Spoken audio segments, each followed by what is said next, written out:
Olá, tudo bem? Como estamos?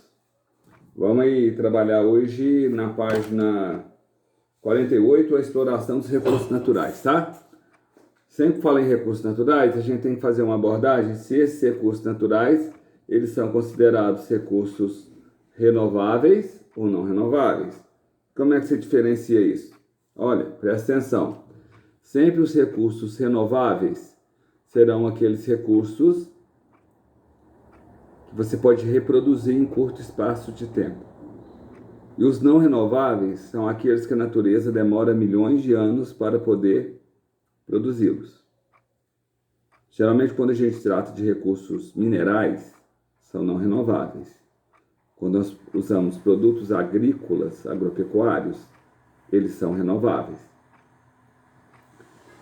Então, você tem que perceber o seguinte, que o planeta Terra, a gente tem um lance chamado pegada ecológica, que hoje nós precisaríamos de aproximadamente 3 planetas Terras e meio para poder suprir a necessidade que nós temos.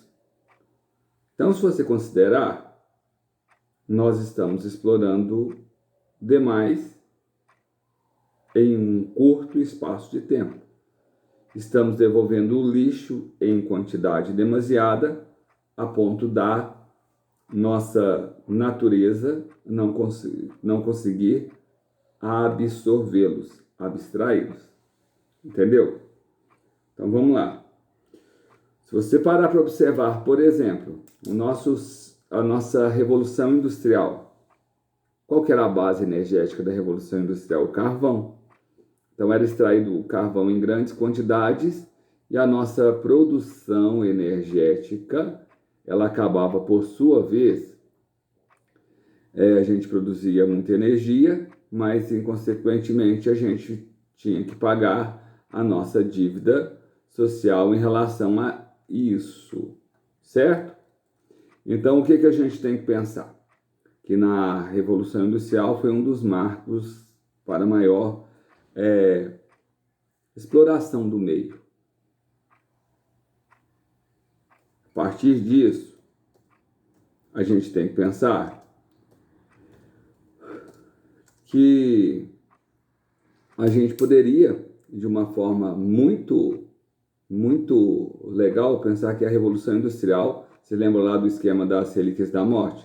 A Revolução Industrial, ela conseguiu fazer um grande impacto social, econômico e ambiental na natureza e para o homem. Beleza. Então vamos lá. Hoje, a qualidade de vida da população, assim como ocorreu em Londres na época da primeira Revolução Industrial, ela é muito comprometida. Então, o que a gente faz? A gente tem que pensar que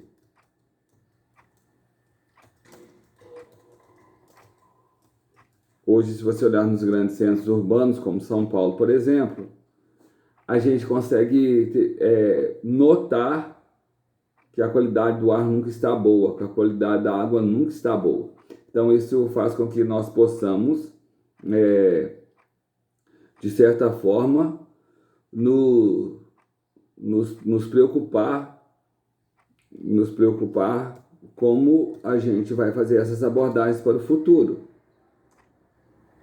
Então, aí se você pensar, se a gente não tomar cuidado, além dos recursos estarem ficando escassos, o próprio meio ambiente, que é tão vital para a nossa vida, ele gera grandes problemas, grandes impactos, tá bom?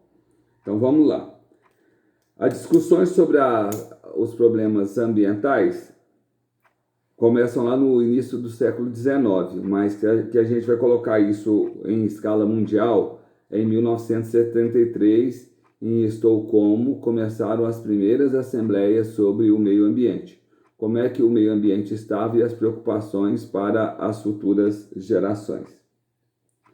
Valeu as preocupações, mas as medidas que foram utilizadas até agora, elas não são assim medidas que a gente vê com grande resultado a médio e longo prazo, porque os grandes poluidores, eles insistem em continuar poluidores. Apesar de nós termos muito programas de sustentabilidade em diversos países pelo mundo afora, a gente ainda consegue encontrar muitos problemas ambientais nas grandes nações industriais, como, por exemplo, Estados Unidos e China. Então, o que aconteceu? Juntamente com os grandes impactos que nós estávamos gerando na natureza, surgiu também uma nova discussão pelo mundo. O que nós estamos fazendo com o meio ambiente? Como é que está a biodiversidade? Tem espécies que estão extinguindo antes mesmo que nós possamos começar a estudá-las. Então, aí foram declarados no mundo o que nós chamamos de hotspots. O que são os hotspots?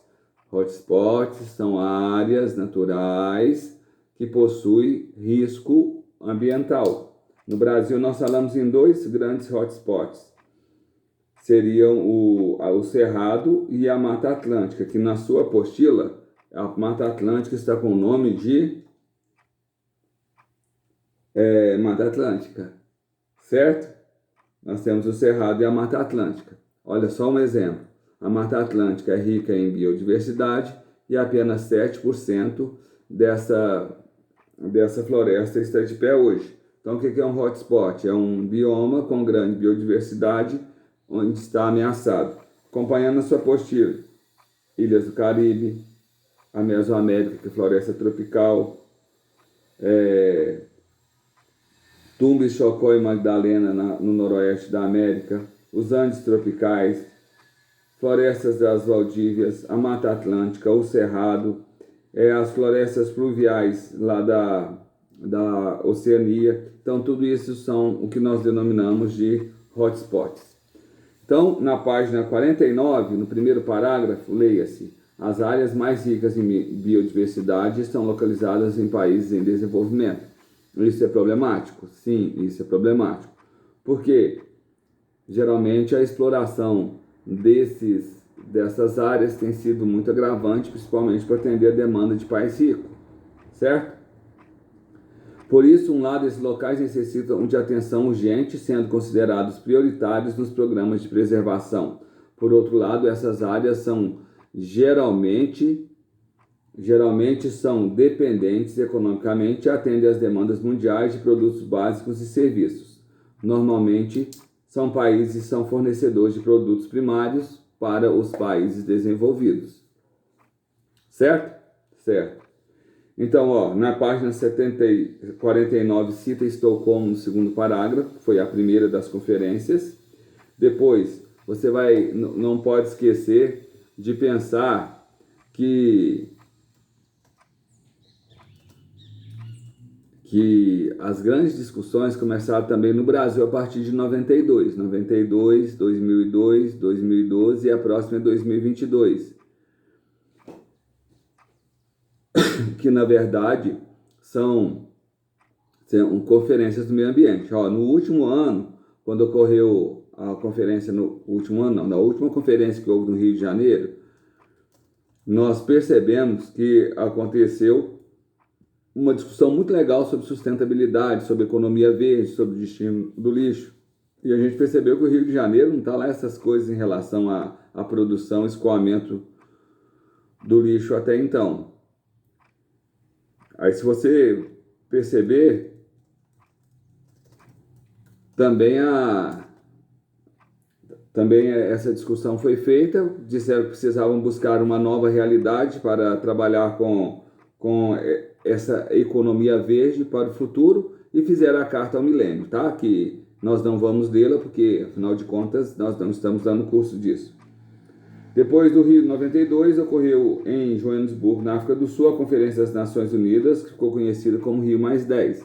Então, o Rio 1 ficou como marco inicial, para a gente levantar todas as discussões. Apesar da importância desses eventos internacionais, o avanço de alguns problemas ambientais clama por mudanças imediatas. Lógico que não é uma solução, não é uma discussão que já está pronta. É uma discussão que é uma discussão que ela é sempre vigente, isso não está acabado. A cada dia que passa, a gente tem outras fórmulas da gente fazer abordagens em relação a essa economia, mas ela não é ponto finito. Por exemplo, eu vivo falando para vocês, como é que você trata o lixo da sua casa? Como é que você separa o úmido do seco? Seu lixo reciclado, ele é lavável? Ele é lavado? Ele vai limpo? O lixo vai limpo? Você pode pegar uma garrafa lá a qualquer hora e reutilizá-la? Ou o lixo é lixo? Então são discussões que a gente deve pensar e fazer com que a discussão seja válida. Aí o que acontece? As mudanças climáticas que ocorrem por aí. Mudanças climáticas. Uma das grandes discussões que você tem que pensar é que o nosso bendito do nosso efeito estufa, ele é uma causa natural e é importante para manter o equilíbrio térmico na Terra. Agora, o que tem acontecido nos últimos anos é que tem gerado o que nós falamos e chamamos de aquecimento global, que aí a causa dele é antrópica, tá? Já volto.